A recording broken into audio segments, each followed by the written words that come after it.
gravar, dar início à gravação, que depois a gente disponibiliza a gravação, também transmitindo aqui ao vivo pelo Facebook. Então, é uma alegria muito grande da gente estar aqui reunida com a presença da senhora, doutora, e um tema que é pungente, que é um tema bastante grave para a sociedade, para todos nós. E na alegria da Nádia ter sugerido esse encontro, eu peço a Nádia, então, aí para fazer a introdução. Você que a conhece há tanto tempo, Nádia. Liga seu microfone.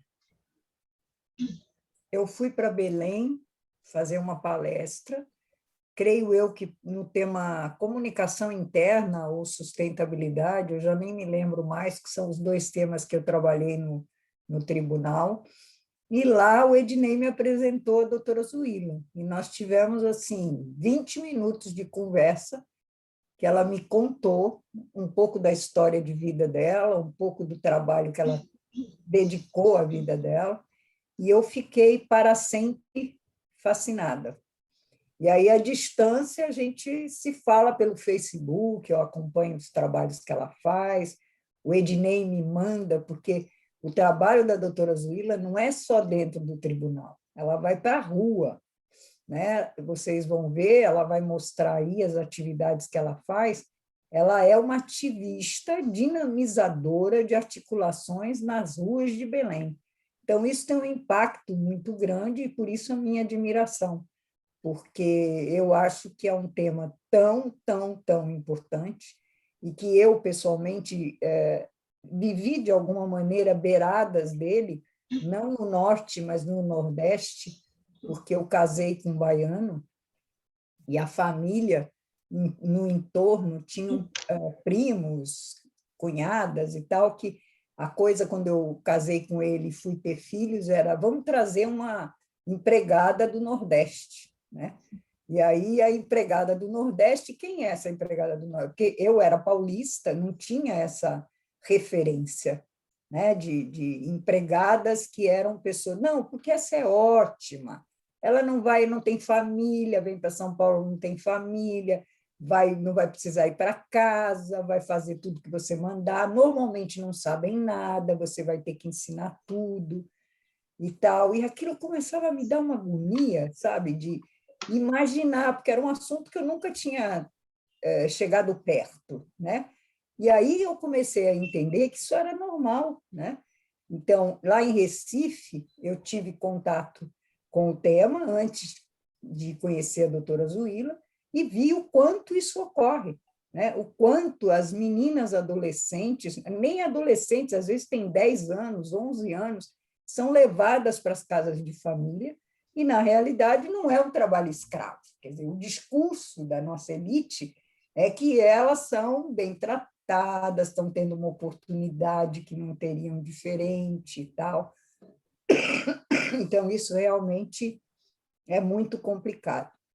E teve uma vez que eu vivi uma situação dessa. Quando eu cheguei no Rio, eu tinha a Carolina muito pequenininha, e eu trouxe a pessoa que me ajudava em São Paulo, que veio para ficar um mês. Então, eu tinha um mês para arranjar alguém, e eu vim para trabalhar no Rio. Então, eu era publicitária, imagina como eu trabalhava. E com uma bebezinha pequena, sem mãe, sem família, sem ninguém aqui no Rio de Janeiro. E aí, como que aconteceu a história? Me aparece uma pernambucana, que era irmã de uma empregada do vizinho da frente, que também era publicitário por acaso, com uma filha de 14 anos. Ela tinha fugido de Recife porque sofria violência com o marido. E ele chega para mim e diz: Nádia, você não quer ficar com a Dadá? Ela chamava-se Dadá. E eu falei: mas como vou fazer isso? Ela tem uma menina de 14 anos, como é que eu vou fazer com essa menina? Bom, eu acabei ficando com a Dadá, porque a Dadá foi conversar comigo, chorava muito: por favor, ele não pode ficar comigo também, eu tenho que voltar para Recife, eu não quero voltar para Recife de jeito nenhum. E eu fiquei com ela e a Valéria. No dia seguinte, eu atravessei a rua e botei a Valéria numa escola, que tinha uma escola lá no Jardim de Alá, matriculei ela na escola. Então, eu era a tia que ia nas reuniões, que resolvia todos os problemas e tal, e com a maior culpa, mesmo tentando fazer todo o possível, mas eu não tive coragem de dizer, Dada, volta para Recife, que eu não vou ficar com você. E, na realidade, ela foi assim, durante acho que uns 2, 3 anos, ela foi a maior ajudante, até que ela arranjou um namorado, a Dada, né? a mãe, arranjou um namorado e resolveu voltar para Recife com ele, porque ele também era pernambucano. E aí a Valéria também foi embora, né? Mas eu vivi essa relação que é muito difícil, né? É um desafio enorme, porque você não sabe até que ponto você está sendo invasiva, até que ponto você está com o discurso da elite de eu sou boazinha, né? Quando, na realidade, você está construindo uma relação que é de exclusão, de aproveitamento de situações. Foi um desafio muito, eu aprendi muito naquela relação. E o mais legal, só para acabar a história, é que anos depois, a Valéria veio para o Rio de Janeiro e veio me visitar, como uma mulher grande, né? Tinha estudado, tinha entrado na faculdade, tinha os filhos dela, e aí aquele dia foi um dia de muita felicidade de ver que ela tinha conseguido ultrapassar uma barreira que é muito difícil, né? Então, isso tudo fez com que eu tivesse esse carinho por doutora Zuília, e por isso ela está aqui para nos contar tudo que ela sabe sobre isso, que é muito mais do que passei perto. Bem-vinda, doutora Zuília. Que bom, a gente te recebe com muita alegria, te acolhe aqui, doutora, porque esse tema toca no coração de todos nós e certamente nós sairemos aqui maiores como pessoas, como cidadãos e cidadãs, depois de escutar a sua experiência. A palavra é sua, seja muito bem-vinda. Boa noite, queridos Nádia, Robson Santarém e as demais que estão nesses eventos, que nos acompanham aí pelo Facebook. Para mim é uma alegria muito grande participar desse diálogo sobre o trabalho infantil. É um prazer enorme estar com vocês, para nós trocarmos experiências. Eu sei que também aprendo muito nesses encontros, né? São muito importantes para mim. E começo com umas palavras do Papa Francisco, que ele diz que a violência contra crianças e adolescentes é uma praga, é um grito abafado que precisa ser ouvido por toda a sociedade.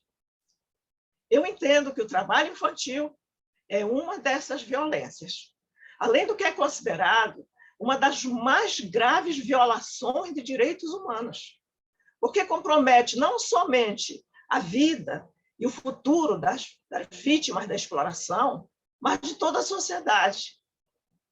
No Brasil, hoje, nós temos, de acordo com a última divulgação feita pelo IBGE, 1.800.000 crianças e adolescentes de 5 a 17 anos que estão perdendo as suas infâncias no trabalho precoce. E eu tenho consciência de que este número já é bem maior em razão da pandemia, porque o trabalho infantil ele é proporcional ao aumento da miséria. Nós temos em torno de 19 milhões de pessoas que estão nessa situação de miseráveis, com certeza o trabalho infantil já está em número maior também. E são meninos e meninas que estão lutando para sobreviver numa fase da vida em que deveriam apenas viver. Aliás, os dados que foram atualizados em janeiro de 2021 pelo Sistema de Informação de Agravos e Notificação dizem que de 2007 a 2020 ocorreram 29.495 acidentes envolvendo trabalhador infantil no Brasil. E desse total, 959 foram acidentes envolvendo crianças de 5 a 13 anos. Crianças. Esses números claramente têm como consequência a persistência de uma massa de mão de obra desqualificada e a manutenção do fosso que promove desigualdades sociais em nosso país e que hoje estão crescendo de forma assustadora. E o que é considerado trabalho infantil? Uma das pessoas me pergunta. Uma pessoa arrumar uma cama, varrer a casa, lavar a louça, é trabalho infantil? É claro que não. Isso é exercício de solidariedade, que é fundamental na formação da criança e do adolescente.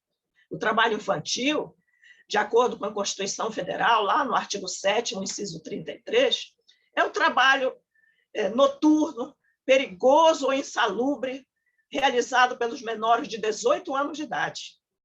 Também é proibido o trabalho aos menores de 16 anos, com 3 exceções.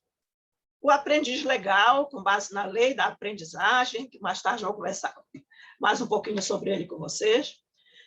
O aprendiz de futebol, com base na lei Pelé, nesses 2 casos, a partir de 14 anos.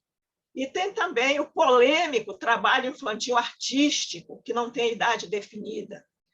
Em casos autorizados e acompanhados pela autoridade judicial, com base numa convenção que foi ratificada pelo Brasil, a Convenção 138 da Organização Internacional do Trabalho.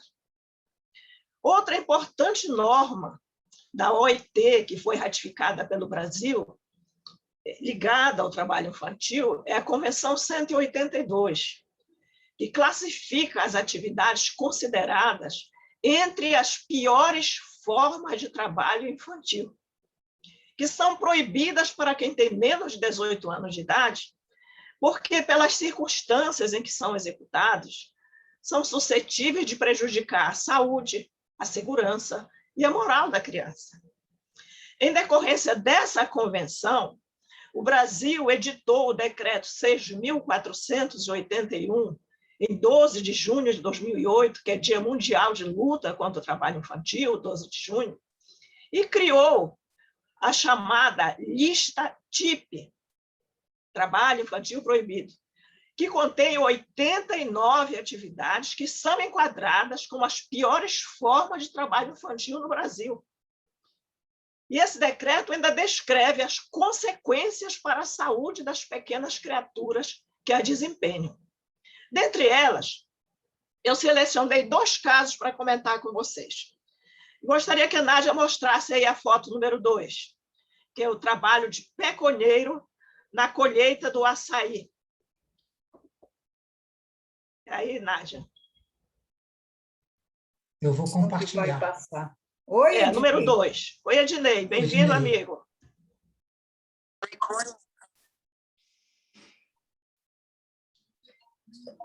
Não, essa foto aí. Este pano que está no pé do garoto chama-se pecônia. Por isso, a atividade é chamada de peconheiro na colheita do açaí. Tá? Então, esse garoto ele está subindo na árvore para colher, cortar esse cacho do açaí. Essa árvore ela cresce de 20 a 30 metros de altura, né? E tem em torno de 20 diâmetros de espessura. O menino sobe com um facão grande afiado na mão para cortar esse cacho e descer com o cacho de açaí. E, às vezes, ele pula de uma árvore para outra para ganhar tempo. Entendeu? Então, é uma situação muito, muito, muito difícil, muito complicada, porque coloca o menino numa situação de extrema vulnerabilidade social, de extrema dificuldade. Né?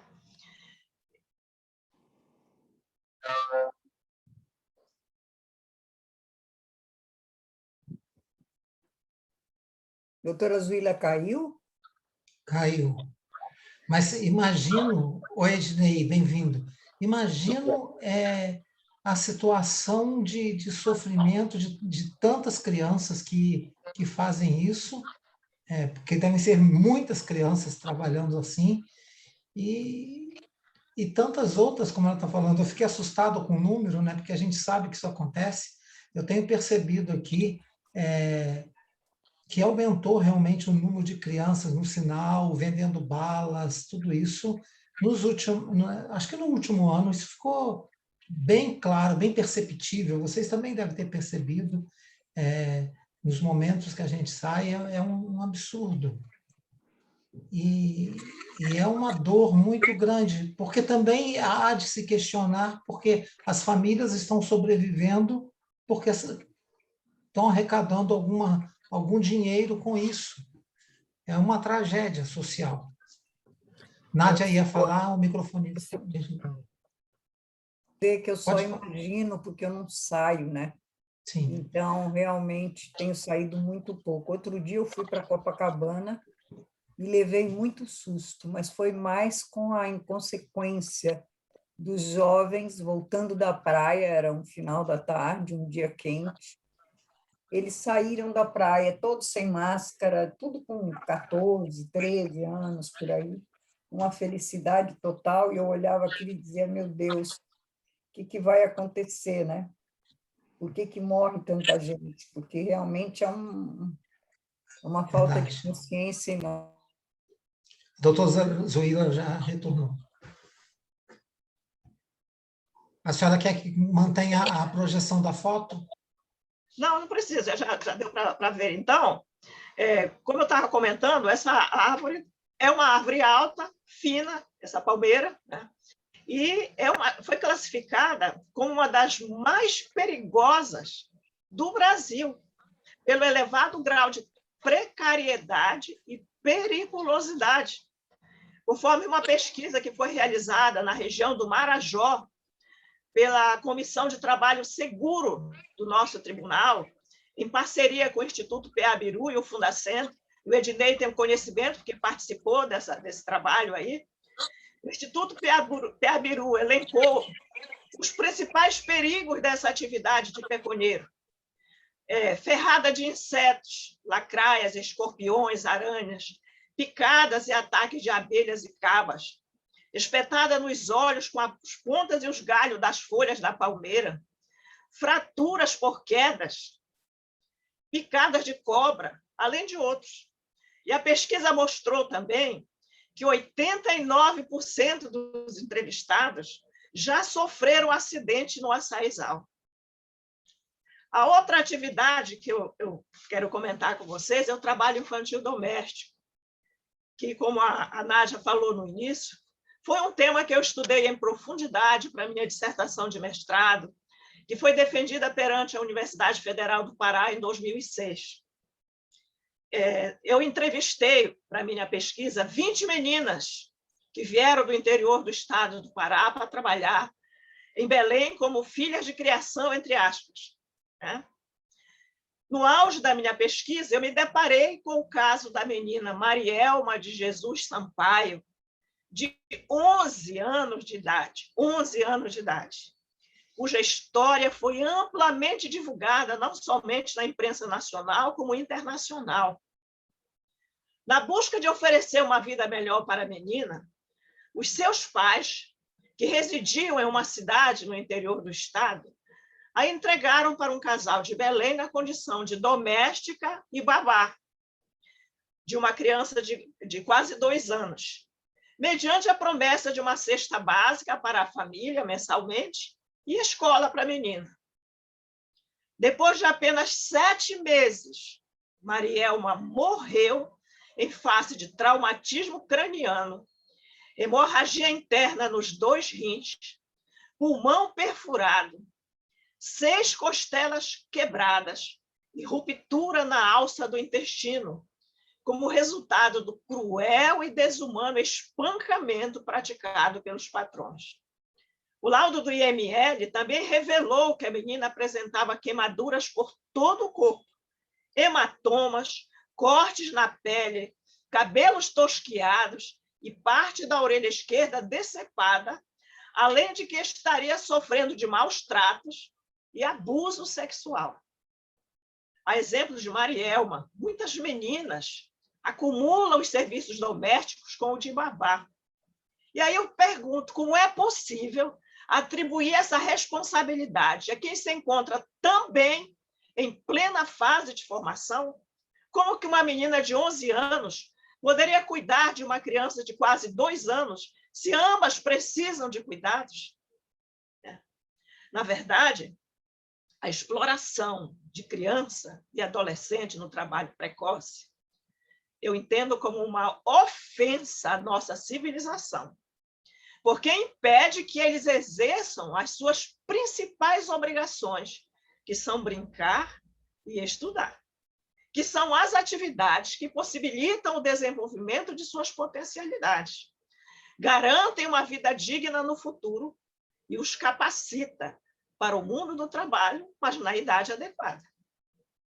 Todavia, a realidade que salta aos olhos de todos é que o trabalho de meninos e meninas está presente em todos os estados brasileiros, não é somente nas regiões mais pobres, como se pensava antigamente.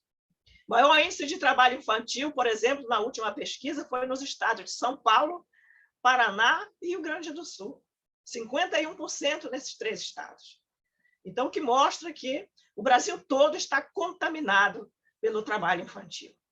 E por que isso ocorre em pleno século XXI? Bom, as dificuldades econômicas que afetam milhões de famílias, em virtude da reconhecida desigualdade social, que está acentuada nesse período de pandemia, é visível a quantidade de crianças nas esquinas, pedindo comida, pedindo o básico, o fundamental para a sobrevivência. Isso leva o ingresso de crianças e adolescentes ao mercado de trabalho. Para quê? Para ajudar no orçamento familiar, para ajudar na manutenção da família. E isso, meus amigos, ocorreu comigo. Na minha infância, eu morava de favor com minha mãe e 4 irmãos no fundo do quintal de uma fábrica, numa barraca que não tinha água, nem luz, nem instalações sanitárias. Nossa sobrevivência era obtida com a venda de merenda em 2 fábricas. Mas, felizmente, e eu agradeço todo dia, a minha mãe é uma mulher forte e teve a sabedoria de entender que nós tínhamos que estudar. O nosso horário de ir para a escola era sagrado. Eu estudava de manhã, à tarde eu ia para a fábrica vender merenda e fazia minhas tarefas escolares à noite, com luz de lamparina. E trabalhávamos também nos finais de semana, o dia todo. E ainda houve um pequeno período em que eu trabalhei ajudando em uma pedreira. E como o trabalho era muito cansativo e não tínhamos tempo de brincar, eu fiz do meu tempo de estudo o meu único prazer da infância e adolescência. Eu sentava na fila da frente e anotava tudo que os professores falavam, porque eu não tinha como comprar livros. Aliás, nem cadernos. Eu conseguia as folhas que sobravam dos cadernos das colegas, costurava, e era meu caderno do ano seguinte. E foi pelo estudo que eu acabei descobrindo que este era o único caminho que eu tinha para mudar de vida. Com base nessa minha experiência pessoal, eu posso afirmar para vocês que a criança que trabalha sente muita tristeza, solidão, abandono, culpa e tantos outros sentimentos que lhe faz sentir inferior aos demais seres humanos. Eu me sentia assim. Eu sentia muita vergonha da minha situação. Hoje, eu estou plenamente convencida de que não é o pobre que deve ter vergonha da sua condição de pobreza, mas quem, vivendo bem e fácil, nada faz para mudar a realidade que oprime e humilha crianças e adolescentes. Eu somente saí dessa condição aos 16 anos, quando eu fui aprovada no meu primeiro concurso público. Esta é a principal razão da minha luta. Eu não quero que nenhuma criança tenha sua infância amputada, como eu tive. E o que eu fiz? A primeira coisa que eu fiz foi lutar para proporcionar aos meus filhos uma infância plena. Depois que eles cresceram, eu voltei para a universidade para entender o porquê de existirem tantas crianças marginalizadas. Fiz especialização e mestrado voltados para esse tema. O resultado da minha pesquisa de mestrado foi publicado em 2007 no livro Meninas Domésticas, Infâncias Destruídas, Legislação e Realidade Social. A partir de então, eu passei a ser convidada a fazer palestras em diversos estados do Brasil para mostrar a cruel realidade encontrada na minha pesquisa de campo. E que essa realidade, ela permanece. Nós sabemos que ainda existem centenas de meninas, eu digo meninas porque o maior percentual, 94% dos trabalhadores infantis domésticos são meninas, e meninas negras, quase 70% negras, né? Então, essa cruel realidade nós precisamos realmente combater com muita determinação. E na minha dissertação de mestrado, eu procurei saber qual o motivo que leva os pais a entregarem suas filhas para serem exploradas no trabalho doméstico. Qual o motivo que leva os pais a colocarem seus filhos para trabalhar, apartando-os do convívio familiar, que é tão importante nessa fase da vida? Eu li dezenas de livros, até descobrir, na clássica obra A Condição Humana, de Hannah Arendt, que diz que, à exceção da tortura, nenhuma outra violência exercida pelo homem pode se igualar à força natural com que as necessidades da vida compelem o homem. Este fato, inclusive, justifica o registro histórico de que, na Antiguidade Ocidental, a tortura só podia ser aplicada aos escravos, porque, sendo eles conhecedores da dor da necessidade, somente eles poderiam suportar a tortura e continuar vivos. Este esclarecimento científico me fez concluir que libertar-se da miséria é algo inerente a todos os homens e mulheres. E mais ainda, libertar os filhos da indigência é uma das maiores provas de amor que pai e mãe podem dar a seus filhos, mesmo que este gesto represente uma dolorosa separação, pois essa dor é ainda menor do que não ter o mínimo indispensável à subsistência. É menor do que a dor de não ter o que comer para matar a fome. Mas Deus me reservava uma missão mais concreta. Em janeiro de 2014, eu fui nomeada pelo Tribunal Superior do Trabalho como integrante da Comissão Nacional de Combate ao Trabalho Infantil e de Estímulo e Aprendizagem, e represento todos os tribunais da região norte do Brasil. Neste mesmo mês de janeiro de 2014, eu fui convidada pela presidente do nosso tribunal, da 8ª Região, para coordenar a comissão regional que seria criada. E eu pedi que fosse convidada para me acompanhar a juíza Vanilza Malchek, que é uma queridíssima amiga, uma amiga irmã, com quem eu tenho uma afinidade profunda, e tinha certeza que juntas nós poderíamos realizar grandes coisas. E nós começamos, então, a pensar o que fazer para dar vida à nossa comissão. Conversamos um domingo, uma tarde inteira, trocando várias ideias, e chegamos a uma conclusão, considerando que um dos maiores problemas do combate ao trabalho infantil é a naturalização, porque tem raízes históricas na escravidão.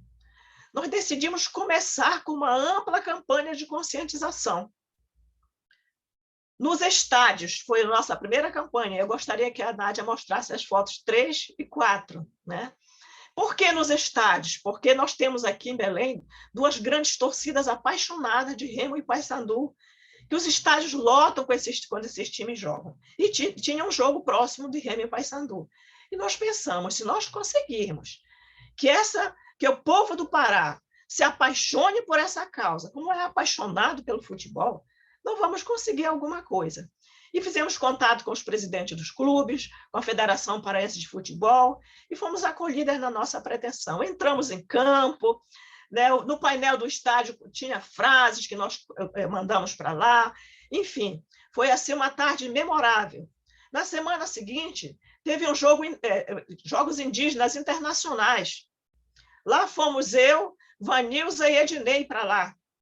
Entramos na arena, conversamos com os líderes indígenas. Foi, assim, outro momento excepcional, que chamou a atenção de toda a imprensa nacional e internacional que se encontrava ali. Depois fomos para as praças centenárias de Belém. Veja a foto 5 aí, Nádia. Fazendo panfletagem e orientação corpo a corpo. Passamos uma manhã inteira circulando pela praça, conversando com as pessoas. Cerca de 10 mil pessoas circulam na Praça da República no domingo, quando nós estivemos lá. Depois fomos para as praias. Foto 6 e 7, Nádia. De barraquinha em barraquinha, conversando com as pessoas, orientando, mostrando os males provocados pelo trabalho infantil, E eles nos ouviam atentamente. Eu tenho certeza que, não em todos, mas em alguns ficou alguma semente. Depois fomos para as universidades, lotando os auditórios, fazendo palestras sobre o trabalho infantil. Veja a foto 8. Depois das universidades, fomos para as escolas, nas fotos 9 e 10. Depois pensamos que não bastava ir para esses locais sem contagiar as empresas para que pudessem receber aprendizes para cumprir a sua cota de aprendizagem. Então, passamos aí para as empresas, como mostra a foto número 11. Fomos também para outras cidades do estado. Pode passar as fotos de 12 a 15. Fomos Santarém, Parauapebas, Redenção, Altamira, Abaetetuba. Foram várias cidades do estado do Pará. Em todas elas fomos muito bem recebidas, porque, diante das notícias que saíram na imprensa sobre a nossa atuação, as pessoas já tinham curiosidade de ver o que a gente ia levar. E nós reunimos assim, grande quantidade de pessoas também nas praças, nos auditórios. Foi muito interessante essa ida ao interior. E aí, depois dessa primeira fase aí de visitas e de conscientização, nós pensamos, vamos fazer uma marcha de Belém para chamar a atenção da sociedade de Belém de uma forma assim, muito mais contundente. Tiramos férias, eu e minha amiga, para promover uma marcha no dia 1º de março de 2015. O nosso propósito era reunir 10 mil pessoas. E nós trabalhamos para isso, fazendo visitas diárias a instituições, a associações, a empresas, a governo estadual e municipal, sistemas de justiça, toda a imprensa. E eu lembro que num dos órgãos que nós fomos, o chefe do órgão perguntou: quantas pessoas vocês pensam reunir? Aí eu falei: nosso propósito é reunir no mínimo 10 mil pessoas. Ele riu, disse: olha, eu vou dizer uma coisa para vocês com muita sinceridade. É muito difícil reunir 10 mil pessoas para protestar contra o trabalho infantil. Se vocês conseguirem 2 mil pessoas, vocês estarão fazendo um grande feito. E nós saímos de lá, conversamos sobre isso e continuamos com o nosso propósito e conscientes de que nós íamos conseguir reunir 10 mil pessoas. No dia da marcha, foi com muita emoção que nós recebemos a notícia, ao final, que conseguimos reunir 30 mil pessoas. E na hora que anunciaram, essa pessoa que nos disse que nós não íamos conseguir reunir as 10, estava do nosso lado. Olhou para nós e disse: vocês são fantásticas. Como é que vocês conseguiram esse feito? Mostra as fotos aí, 16 e 17, Nádia, da primeira marcha de Belém. Passando aqui, foi um Círio de Nazaré, né? Eu estou chorando aqui. Foi um grande marco, esse foi o primeiro grande marco das nossas ações, gente. Nós ficamos muito emocionadas e entendemos, então, que precisávamos conhecer a real situação do trabalho infantil no Estado para promover ações concretas ao pleno desenvolvimento de crianças e adolescentes, para que sejam protagonistas de sua própria história. E aí nós encontramos nas estatísticas oficiais os dados que a gente queria. E de uma forma de extrema ousadia, eu digo uma ousadia fora dos propósitos, nós decidimos, vamos fazer uma pesquisa no estado do Pará. sem qualquer conhecimento de como fazê-lo. Só sabíamos o que a gente queria. Elaboramos um questionário de 17 itens para ser aplicado nas escolas públicas. Por que nós escolhemos as escolas públicas? Porque naquele ano, 92% da população em idade escolar no estado estavam matriculados em escolas públicas. Então, nós pensamos de aplicar essa pesquisa nas escolas públicas, porque nós teríamos a resposta dos seus atores. Eles estariam respondendo à pesquisa, e não os pais, como ocorre, né, nas pesquisas do IBGE. E aí nós promovemos reuniões com os prefeitos de todos os polos do estado, pedindo apoio da Secretaria de Educação para aplicar o questionário. Marcaria um dia e aplicar esse questionário na sala de aula, de surpresa para todo mundo. Aí fomos atrás de parceiros para patrocinar a despesa das cópias. Por fim, o questionário foi aplicado a 216.518 alunos do estado. E quando as caixas com os formulários começaram a chegar ao nosso gabinete, nós ficamos assustadas. Como é que nós vamos tabular tudo isso? Passamos o dia trabalhando no tribunal, porque a nossa atividade quanto trabalho infantil é voluntária, uma atividade voluntária. Nós temos todas as nossas atribuições jurisdicionais para dar conta. E como era que nós íamos achar tempo para tabular aquilo tudo? Aí surgiu uma ideia de criarmos o projeto Padrinho Cidadão para buscar ajuda dos universitários. Mostra aí as fotos 18 e 19. Tá? Eles iam para as nossas salas de audiência, quando nós terminávamos de fazer as audiências, e assim a tabulação foi concluída, nós tivemos os dados que até hoje orientam as ações no estado do Pará, porque são dados assim, muito completos da realidade do trabalho infantil. Hoje nós temos 70 voluntários, que são a grande força das nossas ações. O nosso projeto hoje, o Padrinho Cidadão, é o carro-chefe das nossas ações, porque sem eles, nós jamais faríamos o que nós temos feito. Veja aí a foto 20, que mostra alguns desses voluntários conosco, né? E um dos resultados da nossa pesquisa foi o de que 25,5% dos alunos de escolas públicas do estado do Pará eram trabalhadores infantis. Neste ano, os dados que nós tínhamos do IBGE eram de 10,5% de trabalhador infantil no estado. Nossa pesquisa mostrou 25,5%, porque a pesquisa foi à fonte, aos próprios atores. Tanto é verdade que uma mãe de um pesquisado, ao saber que ele tinha respondido que era trabalhador infantil, foi lá na escola, que queria que rasgasse o formulário dele, com medo de perder o Bolsa Família. Tá? E aí nós conseguimos que uma pessoa do IBGE, um técnico do IBGE de Brasília, que analisa as pesquisas, analisasse a nossa. E ele disse que, regra geral, as pesquisas têm de 95 a 96 de grau de certeza, mas a nossa pesquisa tinha 99,7% de grau de certeza. Bom, então, com esses dados reais, da realidade do estado do Pará, nós começamos a preparar os nossos voluntários para identificar alunos de escolas públicas que se encontram em situação de trabalho infantil ou de outra vulnerabilidade social. E para esses alunos que são acompanhados por nós chamamos de afiliados. O voluntário reúne semanalmente com eles. Nós promovemos encontro com todos os afiliados e padrinhos, como nas fotos 21 a 23, mostre aí, né? 21 a 23. Nós ministramos cursos, treinamentos, temos até um espaço dentro do TRT, é o único TRT do Brasil que tem um espaço próprio da Comissão de Combate ao Trabalho Infantil, com salas equipadas, com computadores e local para outros cursos. Como vocês podem ver aí nas fotos de 24 a... É muita gente, é muita 24 gente. A 27. Tá?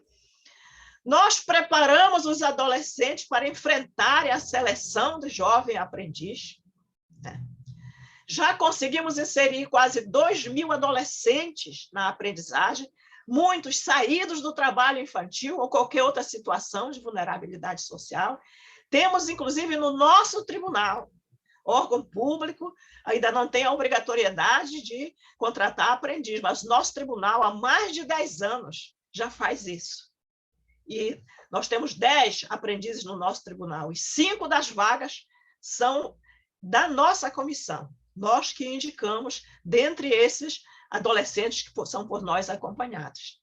É assim muito emocionante para nós ver uma pessoa saída do trabalho infantil para estar no nosso tribunal como aprendiz. Esse projeto já recebeu alguns prêmios de direitos humanos, não só no estado do Pará, como no Rio de Janeiro e outros lugares. Atualmente, nós atendemos alunos de 100 escolas públicas de 25 bairros da Grande Belém e região metropolitana. E prosseguimos com diversas outras ações. Fizemos, por exemplo, 2 grandes blitzes de conscientização, no dia 12 de junho de 2016 e 12 de junho de 2019, que é o Dia Mundial de Combate ao Trabalho Infantil. Essas blitzes ocorreram em semáforo de grande movimento e dentro de todos os ônibus, em parceria com as empresas de ônibus, parceria com todos os órgãos envolvidos no sistema de trânsito. Subimos nesses ônibus, conversamos com os passageiros, motoristas e cobradores sobre os males provocados pelo trabalho infantil e a importância da escola na vida de crianças e adolescentes. Vejam as fotos 30 e 31, que mostram 2 momentos dessa blitz. Na segunda blitz, que foi no ano de 2019, 16 cidades do estado fizeram contato conosco e aderiram espontaneamente ao movimento. Foi uma emoção assim, espetacular para nós. Desde 2017, nós também desenvolvemos o projeto Cineclube TRT8, concurso de cinema na Universidade Federal do Pará. Foi intermediado pelo nosso amigo Ednei, que está aqui conosco, né? Vejam nas fotos de 32 a 34. Mensalmente, nós exibimos filmes de produção regional ou nacional, que tenham caráter educativo, evidentemente, para debate com os afiliados, além de oficinas e produção de curtas-metragens. Também desenvolvemos, por 1 ano, o projeto Ninho da Coruja Sem Trabalho Infantil, com a Escola de Samba da Matinha. Nós promovemos cursos semanais e rodas de conversas no barracão da escola, que, ao final deste ano, deixou de ser apenas um espaço de carnaval e se transformou num espaço de cidadania e assim permanece até hoje. E a culminância dessas ações ocorreu com o desfile da Escola de Samba na Avenida, com o enredo do trabalho infantil. Foi a primeira vez no Brasil que uma escola de samba de primeiro grupo retratou o trabalho infantil na Avenida. Isso chamou a atenção de toda a imprensa. Vejo das fotos de 35 a 40. Eu nunca tinha dançado carnaval na minha vida, mas por esta causa, quando eu me dei conta, eu estava como destaque em um carro alegórico, denunciando as piores formas de trabalho infantil. E fiquei muito feliz por isso. Até porque o mais importante de tudo foi constatar a redução da violência contra adolescentes e jovens no bairro, que esta foi a razão que nos levou a fazer um trabalho durante 1 ano naquele bairro, e reduziu consideravelmente. Também criamos a campanha A Coruja Vai aos Bairros e Quer Saber. Qual é a moral? Essa campanha, o objetivo é incentivar a leitura. São 5 armários com desenho da coruja, símbolo do conhecimento, com centenas de livros que nós arrecadamos pedindo doações, que passam 2 meses em cada escola, um armário em cada escola por 2 meses. Mostra as fotos aí de 41 a 45. Como os armários são tão graciosos e os livros são livros assim, apropriados para a idade, né? A chegada do armário na escola é sempre uma grande festa. E, ao final, os leitores devem apresentar o resumo do livro e a principal mensagem que tiraram para a sua vida. Nós já temos um menino que já leu quase 200 livros por conta desse projeto do Armário Coruja. Temos também a campanha Círio de Nazaré, que nós promovemos desde janeiro de 2015, em parceria com a diretoria do Círio de Nazaré e a Arquidiocese de Belém. São 13 romarias que ocorrem durante 20 dias. Nós participamos de 10 das 13 romarias oficiais. Uma delas reúne cerca de 2 milhões de pessoas. Mostra aí as fotos de 46 a 50. Pela relevância dos resultados, esta campanha foi encampada desde 2017 como uma ação oficial da Justiça do Trabalho. E também inspirou o TRT da 15ª Região de Campinas a promover campanha idêntica no Santuário de Aparecida. Ao longo dos 7 anos, nós já promovemos muitas outras ações, né? E destaco, dentre todas, a segunda marcha de Belém contra o trabalho infantil, que nós realizamos no dia 1º de março de 2020, pouco antes do início da pandemia. Nós tínhamos para essa marcha uma meta muito mais ousada que da primeira. Nosso propósito era o de reunir 100 mil pessoas, e trabalhamos muito para isso, inclusive promovendo reuniões com o governador e todo o secretariado, o prefeito e todo o secretariado, com dezenas de instituições e parceiros, sistemas de justiça, imprensa, universidades, enfim. E o resultado foi simplesmente inimaginável. Mais de 200 mil pessoas, com a participação de 15 artistas, inclusive do cenário nacional, como a Dira Paz. Vejam as fotos de 51 a 55. Nós choramos de emoção profunda com o resultado dessa marcha. E nós pesquisamos depois, inclusive com um membro da Organização Internacional do Trabalho, e não encontramos nenhuma mobilização semelhante contra o trabalho infantil a nível mundial. Mas logo depois da segunda marcha veio a pandemia. Tivemos que nos reinventar. E já desenvolvemos 8 grandes ações, a exemplo da arrecadação de 16 mil cestas básicas no período da campanha Círio de Nazaré. Como não ocorreu o Círio, nós desenvolvemos a campanha para arrecadar alimentos aos que passam fome. Fizemos também a campanha de arrecadação de resmas de papel, que beneficiou cerca de 80 mil alunos de mais de 120 escolas públicas da região metropolitana de Belém, inclusive da Várzea, que são excluídos digitalmente, o que possibilitou receber a reprodução das atividades escolares em casa. Fizemos a campanha para a confecção de 33 mil máscaras para afiliados do projeto Padrinho Cidadão. Campanha de arrecadação de produtos de higiene, álcool gel e sabão para distribuir às famílias necessitadas. Arrecadação de alimentos. Fizemos a campanha SOS Amapá para ajudar os irmãos na época do apagão. Campanha SOS Amazonas, nós aderimos espontaneamente na crise da Covid-19, conhecida mundialmente em Manaus. E, por último, a campanha Mãe é Alimento, para doar cestas básicas e outros presentes que foram sonhados por 112 mães, e, ao final, nós conseguimos atender 552 mães, inclusive contando com a relevante ajuda da nossa querida Nádia e do André Trigueiro. Agora, nós já estamos trabalhando em um grande projeto de inclusão digital que será lançado no próximo dia 7 de junho, pelo Dia Mundial de Combate ao Trabalho Infantil. Nós pretendemos disponibilizar computadores, tablets ou celulares para alunos de escolas públicas que são acompanhados pelo nosso projeto, com acompanhamento e treinamento e cursos para o contraturno escolar. Nós temos absoluta confiança de que haveremos de conseguir as doações necessárias.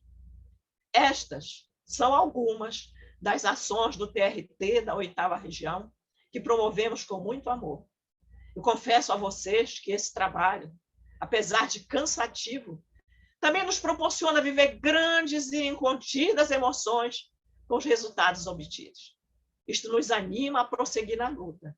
Aliás, já pensamos em intensificá-la ainda mais, porque o ano de 2025 foi eleito para se eliminar todas as formas de trabalho infantil no mundo.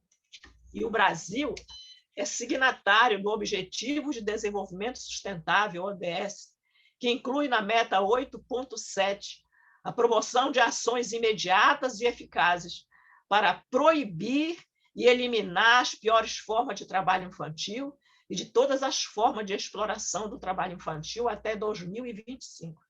Esse compromisso exige medidas enérgicas para eliminar o trabalho infantil, sob pena do Brasil sofrer sanções comerciais por dumping social, ou seja, concorrência desleal no mercado internacional com os países que já aboliram essa vergonhosa chaga social e que se traduz em gravíssima violação de direitos humanos. Algumas pessoas já me perguntaram: você acha que o Brasil vai mesmo eliminar o trabalho infantil até 2005? Eu penso que é possível, mas tem algumas condicionantes. Que haja mudança radical no modo de pensar o trabalho infantil pelo governo federal, que incentiva a exploração de crianças no trabalho, além de algumas medidas que são fundamentais. No âmbito do poder público, promover política de geração de trabalho decente para os adultos, assegurar a educação gratuita de qualidade em tempo integral a todas as crianças e adolescentes, incrementar o programa de aprendizagem a partir dos 14 anos como porta de entrada para o trabalho decente. 80% dos trabalhadores infantis estão na faixa de 14 a 17 anos, que poderiam estar trabalhando, mas na condição de aprendizes, e já reduziriam o trabalho infantil de 1.800.000 para 300.000. Fortalecer a inspeção do trabalho com concurso público para fiscais e destinação de equipamentos e recursos. E incrementar programas de transferência de rendas atrelada à frequência dos filhos à escola, a exemplo do Bolsa Família. Aperfeiçoar a coleta de dados sobre o trabalho infantil para subsidiar as políticas públicas e as ações das pessoas envolvidas na luta contra o trabalho infantil. E incrementar os serviços sociais, que são essenciais à democracia. Eu sempre costumo dizer que a assistência social não é gasto, é investimento. E preparar adequadamente os conselheiros tutelares para o exercício da sua missão, que é de extrema relevância, mas que alguns, infelizmente, não a conhecem em profundidade. E a cargo das empresas de médio e grande porte, cumprir a cota de aprendiz legal da Lei da Aprendizagem 10.097 de 2000, pois menos de 50% das vagas são preenchidas, né? E, como vimos, representam 80% dos índices do trabalho infantil.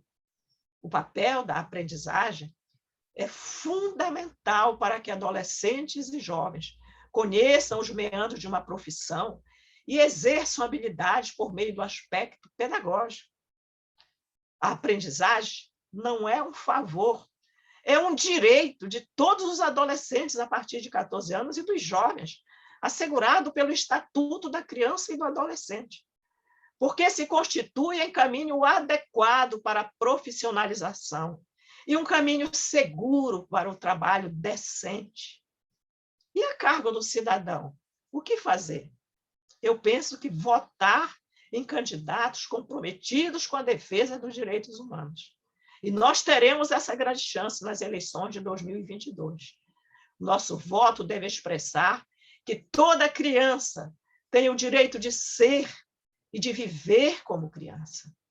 Aliás, neste tempo de coronavírus, nós precisamos tomar consciência de que o trabalho infantil é também uma cruel pandemia que persiste e que só terminará com a construção de uma nova sociedade, baseada no respeito aos direitos humanos.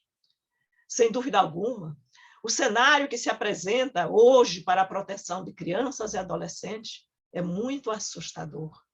Mas, como diz o ministro Augusto César, do Tribunal Superior do Trabalho, a Constituição Federal não foi contaminada pela Covid-19. Ela continua em pleno vigor. Por isso é hora da sociedade exigir do poder público, com muita determinação, o cumprimento do artigo 227 da Constituição Federal, pois o trabalho precoce destrói sonhos e a esperança de um futuro digno. Em linhas gerais, meus caros, é isso que tenho feito juntamente com a minha amiga Vanilza Malcher, para contribuir com a erradicação do trabalho infantil, na firme esperança de que toda criança possa ser e viver como criança. Eu quero agradecer ao honroso convite que a minha amiga Nádia me fez e que foi aceito pelo Robson Santarém para participar deste encontro.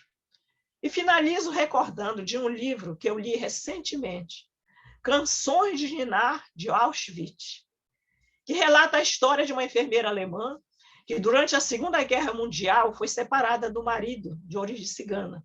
Ele foi para um campo de concentração, ela foi para o outro, levada com os 5 filhos do casal para o campo de extermínio de Auschwitz. No momento de extremo desespero, ela escreveu em um diário, que depois foi lido pela autora do livro, nesses termos: quando a vida nos despoja do que parece imprescindível, ficamos nus frente à realidade. E o essencial, sempre invisível aos olhos, assume a sua real importância. Eu penso que a cruel realidade que estamos vivendo deve nos levar a assimilar de uma vez por todas que pertencemos à mesma raça humana, que somos todos irmãos em humanidade. Isso é o essencial para prosseguirmos com a nossa luta, conscientes de que a infância é breve, muito breve, e não pode esperar. Obrigada.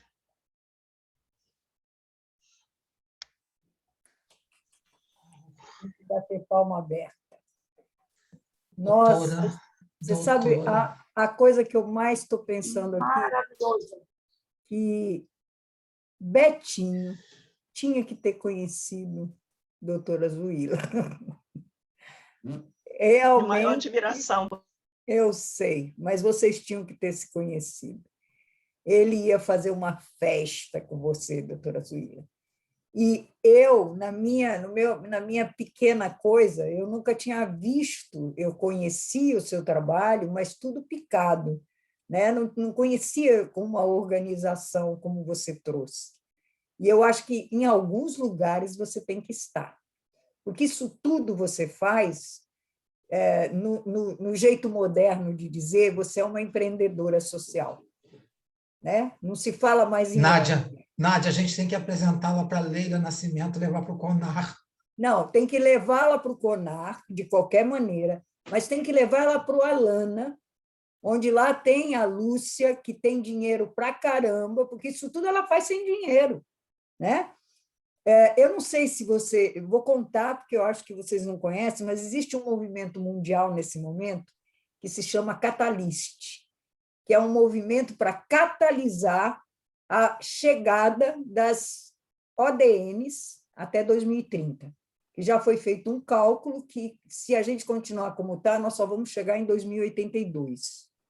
Então, esse grupo de ONGs, e que são ONGs poderosíssimas, todas elas têm pessoas como doutora Zuila, né? Eu conheço pelo menos uma que as duas gostariam de se conhecer, que é a doutora Vera Cordeiro, que é uma médica aqui do Rio de Janeiro, que ela fez um projeto que já tem 30 anos, e a ONG dela é conhecida no mundo inteiro hoje, até mudou de nome, era Saúde sei lá, agora é DASA, sei lá. Ela faz parte desse grupo Catalyst e é uma das que eu pretendo mandar essa gravação, porque agora nós temos na mão alguma coisa que a gente pode conseguir que as pessoas escutem.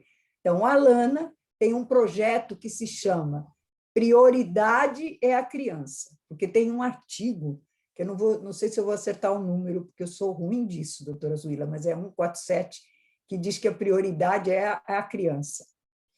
E que tem um projeto dentro do Alana, não só o que eu participo, que é criança e consumo, mas tem esse da prioridade da criança. E eu é o artigo 227 da Constituição Federal. 227, eu já fui para o 147. Você vê E fala em prioridade absoluta, é interessante esse 227. O nome do projeto é Prioridade Absoluta para a Criança. Então, e esse seu trabalho tem que chegar lá, nas pessoas que estão dirigindo esse projeto, né? Porque não só precisa de recurso, precisa expandir, porque, infelizmente, no nosso país, o que acontece no Norte e no Nordeste, enquanto não repercutir no Sudeste, não é conhecido nacionalmente. Acaba ficando só ali no pedaço. Então, a gente tem que fazer isso rodar, de alguma maneira. Então, eu escutava você e ficava pensando, meu Deus, tem que falar com a Alana, tem que falar com a Thalys, tem que falar com não sei quem, tem que falar com não sei quem. E o Robson também, você viu que ele foi para o RH, que é o CONAR, quem são as pessoas que podem fazer o aprendiz legal ser maior, ser correto, ser isso? São os RHs. E o Robson é um cara que trabalha com os recursos humanos, a Kelly também. Eu também, mas muito menos do que eles, que são coach e tal. O Luciano, né? Um artigo da doutora na revista Coaching. Então, eu acho que tem muita coisa que a gente pode ampliar essa brincadeira, sabe? Eu acho que até o próprio Elas tem que saber o trabalho que está sendo feito, porque são crianças, né? E meninas, na sua grande maioria. Então, tem muita gente que eu acho que precisa conhecer esse trabalho para ele ganhar visibilidade. E tem um amigo seu já, né? Que já falou de você no Papo das 9, que é o André Trigueiro, que vai receber essa gravação. Verdade. Olha, André Trigueiro ficou tão impressionado com o que ela fez, que foi um pedacinho assim. Ela fez uma pesquisa. O que as mães querem ganhar de Dia das Mães? E as mães responderam: comida para os meus filhos. Eu escrevi para o André no Zap, e imediatamente ele me mandou o comprovante de depósito do Santander que ele doou para o negócio. Porque ele é um cara que tem a vida dele bem resolvida, né? Não é como eu, que para poder doar aquilo que ele doou, se alguém doasse para mim, eu pagava o aluguel do mês que está atrasado, porque a minha vida anda muito ruim. Mas ele comprou a ideia. Então, se ele souber do trabalho escravo, entender direito isso aí, vai ajudar. E vai para a Globo News, porque tem que botar ela entrevistada na Globo News. Ednei, cara, comunicação, bicho. Falei. Tem que ir para lá. Bem, primeiro eu quero dizer o seguinte, que eu não me contive aqui de emoção, fiquei profundamente comovido. O coração tremia enquanto a senhora falava de emoção. Eu só tenho a desejar que a Virgem de Nazaré, que Deus te abençoe e a todo o grupo abundantemente. Parece que a vocação dos paraenses, como a doutora Zuila e o Ednei, é fazer a gente ficar emocionado. Da outra vez o Ednei fez isso. Mas então que sejam muitas as bênçãos além das que já tem. Primeiro eu queria dizer isso. Amém, amém. Quando a senhora falou das 100 mil pessoas, ou das 30 mil, eu falei, isso foi um Círio de Nazaré no combate ao trabalho infantil. Então, que coisa maravilhosa que, como Nádia disse, a gente tem que disseminar isso para contagiar mais pessoas. E eu fico pensando em tantas outras situações que me fazem me sentir impotente. Eu tenho 61 anos e há 40 anos eu faço um trabalho numa favela em São Gonçalo, que é a região metropolitana do Rio. Comecei esse trabalho como líder de um grupo de jovens da Igreja Católica e estou lá até hoje. O grupo jovem não está mais, porque também tem gente que mora nos Estados Unidos, tem gente que mora em São Paulo, etc. Eu, minha esposa, a gente continua lá. Continua porque eu acho que eu não sei viver sem eles. Mas o que dói é ver a quantidade de crianças que a gente não dá conta e que se perdem. já se perderam para o tráfico, porque acaba virando um trabalho para muitos.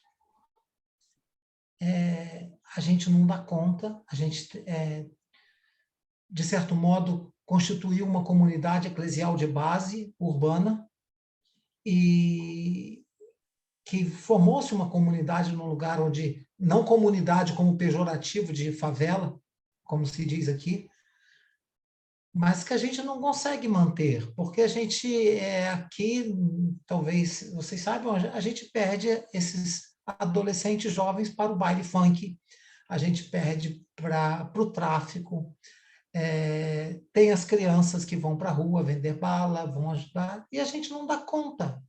A gente não dá conta, porque a gente não consegue fazer nada. As escolas, quantas e quantas vezes a gente já viu as crianças voltando, isso antes de pandemia, voltando lá para o morro, 9 horas da manhã estão voltando. Mas por quê? Não tem aula. Não tem tia para dar aula. E a gente já denunciou à prefeitura mais de uma vez isso.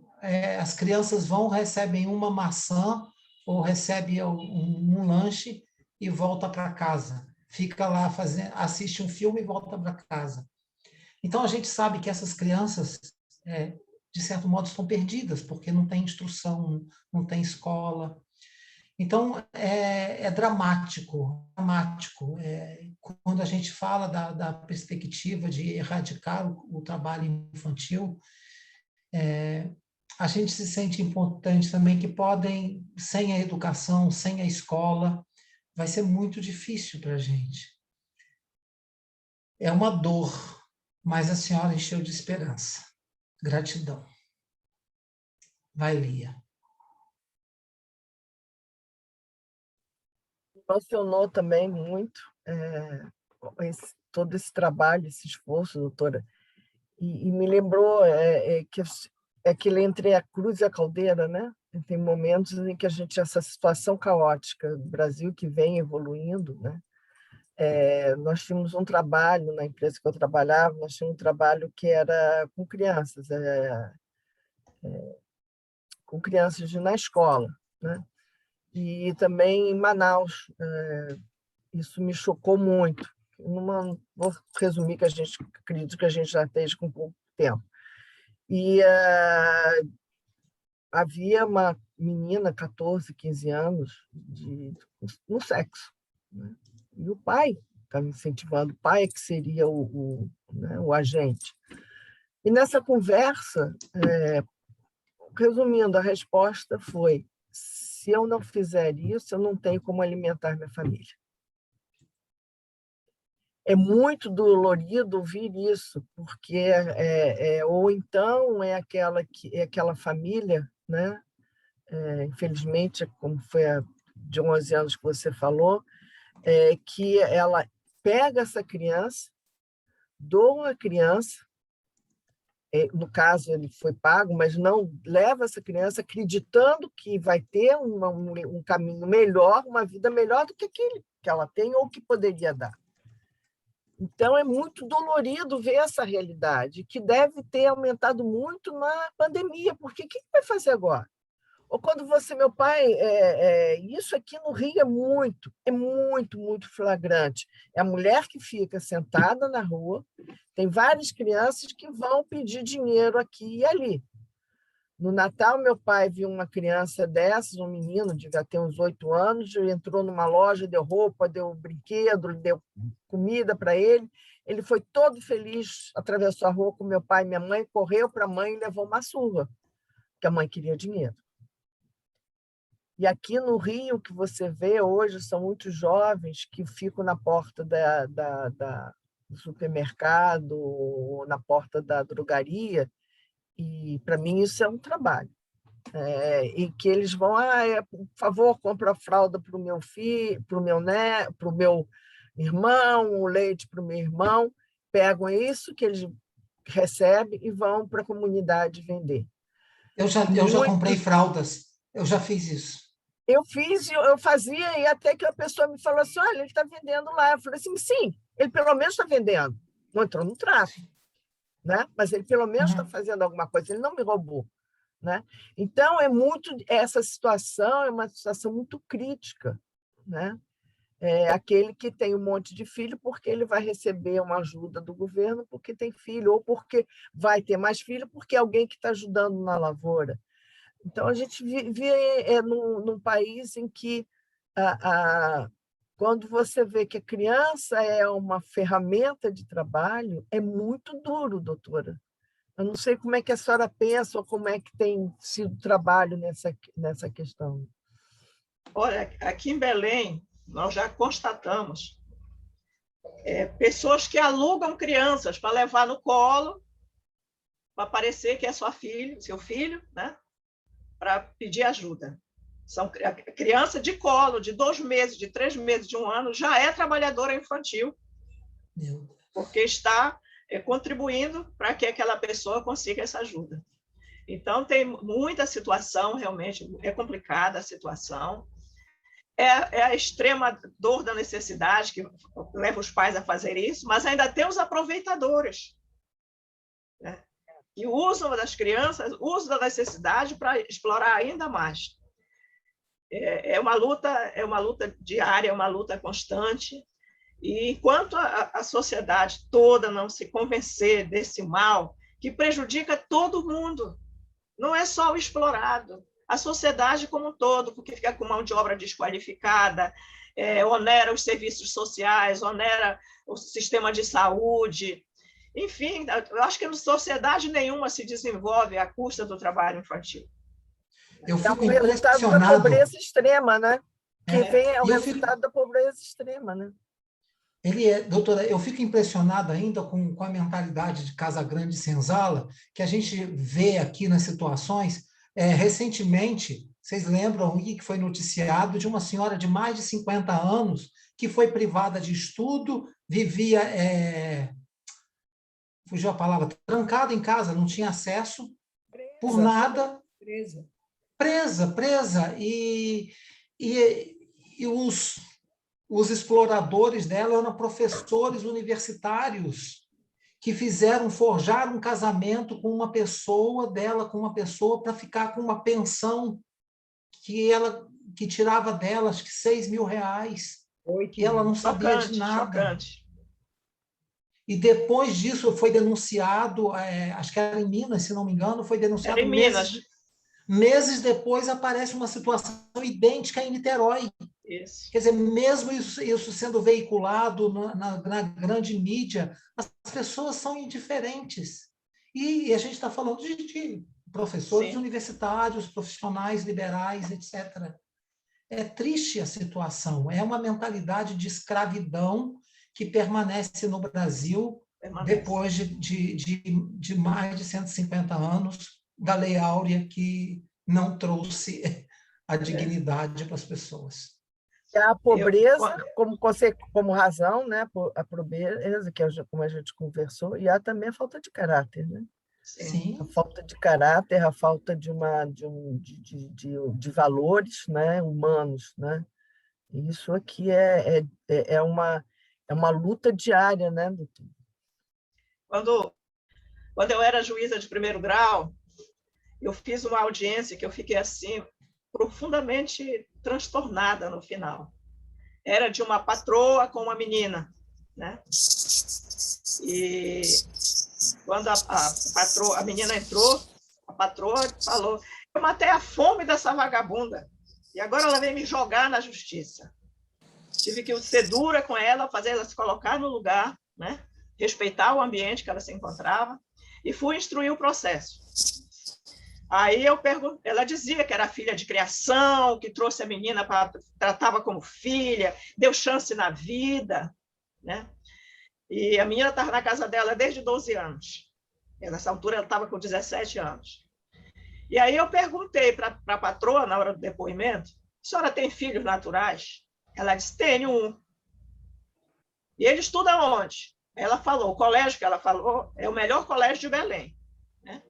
E essa moça que a senhora diz que é sua filha também, ela estuda onde?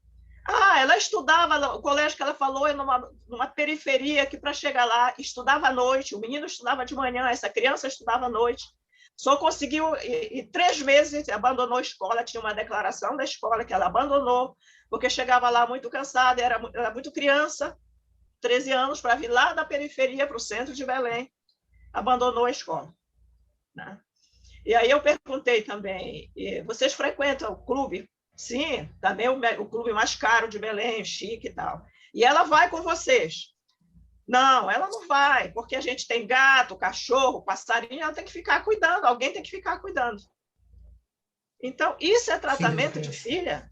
Isso é tratamento desumano, desonesto, sabe? Assim, olhar para aquela criatura e ver que é um ser humano que está na sua frente, com esse tratamento, essa maneira de ver o outro, de enxergar uma criança.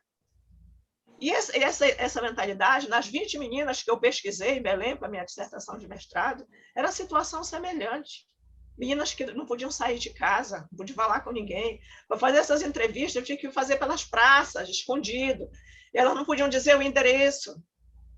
Eu botei no livro todo o nome de flor, de outros nomes assim, para dissimular, porque não pode divulgar nada. As meninas tinham medo.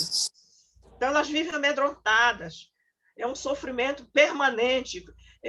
O trabalho que fazem possibilita o acidente de trabalho, corte de faca, queimadura, porque elas são muito jovens, né? São abusadas sexualmente, vários casos que se conhece aqui, que são abusadas sexualmente pelos donos da casa, né, filhos, enfim. Então, realmente, é uma situação de extrema escravidão, de desumanidade, que a gente não pode ficar de braços cruzados. É claro, eu sempre penso, quem dera que a gente pudesse, com o nosso trabalho, mudar o mundo. Não pode. Mas o nosso pequeno mundo é possível. Meu ambiente familiar, o meu ambiente de vida, né? O meu ambiente de trabalho, isso é possível. E é isso que a gente está procurando fazer, mudar o nosso pequeno mundo. Se cada um fizer isso no seu cantinho, nós vamos contagiar o mundo todo. Né? Mas precisa fazer essa semente circular e germinar. Tem coisas acontecendo, né? Eu tenho um documentário no Netflix muito interessante de uma experiência na Índia, Filhos do Destino, de uma pessoa que investiu e tira as meninas das famílias paupérrimas e colocam para estudar, e elas crescem, conseguem uma profissão, muita coisa fazendo, e é preciso denunciar. Hoje eu estava vendo uma notícia, eu até estou procurando aqui ver se eu acho, de uma pessoa que pede socorro numa lanchonete, vocês viram isso? Coloca um bilhete no guardanapo. Dentro, no guardanapo, você viu, Nádia? Eu vi na Globo socorro, que estava sendo abusada pelo patrão. Acho que ela tem 17 anos. E ela pede socorro ao cliente, escreve no guardanapo pedindo socorro. Então, a gente, essa questão que Lia colocou de caráter, né? de falta de valores, que a gente precisa... tem muitas coisas para trabalhar, que a gente precisa... E aí, acho que é aquilo que a Nádia falou, que a gente precisa disseminar, e as empresas, a área de recursos humanos e tantas outras instituições, a gente precisa criar espaço para isso. Numa das empresas que eu trabalhei, a gente, na época, acho que era o programa acho que do governo Sarney, Bom Menino, a gente contratou muitos que faziam um trabalho de educação, depois virou menor aprendiz. Tem muita coisa para fazer, e é possível salvar muitas situações. Nós temos um projeto chamado Elo da Solidariedade Empresarial em Prol da Adolescência, que desenvolvemos desde 2016, onde nós vamos nas empresas, né, falar sobre a lei da aprendizagem, mostrar as vantagens da aprendizagem para o empresário, que tem muitas vantagens, né, para a sociedade e para o aprendiz. E tanto o empregador gosta do aprendiz, que em média de 80% são aproveitados ao final, porque são pessoas que entram lá sem qualquer vício de outra empresa, são preparados nos moldes que a empresa quer e são contratados ao final. Então, a gente vai lá, faz essa palestra mostrando as vantagens e temos conseguido alguma ajuda nesse sentido. Então, é importante a gente levar essa conscientização também ao empresário. Olha, Dá para eu falar rapidinho? Vai, a Tô gente está aqui. terminando, 2 minutos. Isso, pra lá. rápido, 2 minutos. Menos. Primeiro, parabenizar, maravilhosa, e vamos estreitar mais esses elos aí, gente. Está lindo demais esse trabalho de vocês. A doutora maravilhosa. Uma curiosidade que fica, e para não ficar redundante, é que a gente tem uma prática de, quando a gente identifica, como foi o fato hoje, uma pessoa pede socorro, né? É muito difícil em alguns estados, isso é o pouco que eu estou lendo, não tenho domínio no assunto, é de que depois precisa de suporte. Porque, às vezes, você tira a pessoa daquela situação de risco, vulnerável, de exploração, e, às vezes, a família, a criança e a família, a gente precisa de um suporte. Quanto a gente precisa, a quem a gente pode recorrer, né? Porque você está com um projeto lindo, maravilhoso, mas nem todas as cidades, localidades, têm um projeto dessa magnitude, né? Então, assim, os conselhos tutelares, né? Alguns são muito preparados, outros nem tanto. Enfim, aqui a gente recorre. Se eu identifico alguém na rua agora, bom, para onde eu levo? Bom, eu conheço o trâmite, sou uma assistente social, mas eu estou falando assim na prática, porque quando a gente chega nessas instituições, em alguns lugares, nós não temos pessoas acolhedoras de verdade. Então, a gente tem até medo de tirar uma pessoa naquela vulnerabilidade e que depois eu não vou dar conta daquilo ali. Eu vou me sentir corresponsável, até porque eu sou como cidadã, mas, assim, os nossos limites e possibilidades como cidadão para prosseguir nessa seara, né, de resgate, de salvação, buscar a justiça, né, para o que é devido. Enfim, doutora, como é que a gente faz?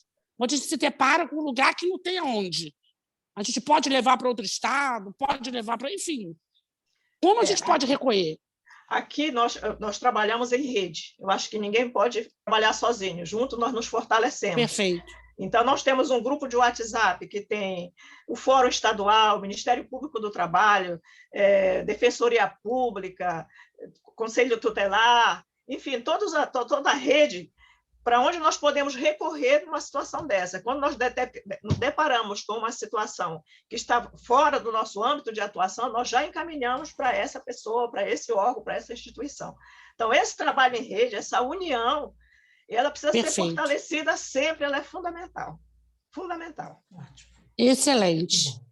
Excelente, parabéns, muito obrigada. Fiquei muito feliz, muito emocionada, como o Robson também falou. E não vou mais tomar o tempo, né, Robson? Senão ele me mata. Tá Beijos. não, parabéns, não, gente. a gente tem que terminar. Obrigada. Eu quero agradecer demais a presença da senhora, a doutora Zuila, e a recomendação que a Nádia fez. Eu não sei nem como a gente sai depois desse diálogo aqui, porque... Sensacional. Sai comovido, sai desafiador, sai desafiado, e a gente tem que refletir muito. Então, mais uma vez, a gratidão imensa, que as bênçãos da Virgem de Nazaré iluminem mais e mais esse trabalho. E, Nádia, muito obrigado. Ednei, que bom te ver, você está bem? Está tudo certo? Obrigado pelo podcast que você manda para mim. Obrigado, Kelly, obrigado, Lia. A gente vai estar compartilhando nas redes e encaminhando, né, Nádia? Eu queria, por favor, Robson, se você pudesse me mandar por e-mail dessa vez. Eu não sei se eu consigo, mas eu preciso mandar para algumas pessoas por e-mail. Quer dizer, eu saio daqui com um trabalho. Acho que tem muito trabalho para fazer, acho que, inclusive, o Ednei podemos nos unir, né, senhor comunicador, para a gente encontrar umas estratégias diferentes. Ouvidores em Ação também, hein? O Ouvidores em Ação também, pode contar com a gente. E aí, Zuila, o que você achar que eu possa contribuir daqui do Rio de Janeiro, no meio de uma pandemia? Você sabe que você tem uma admiradora. Muito obrigada.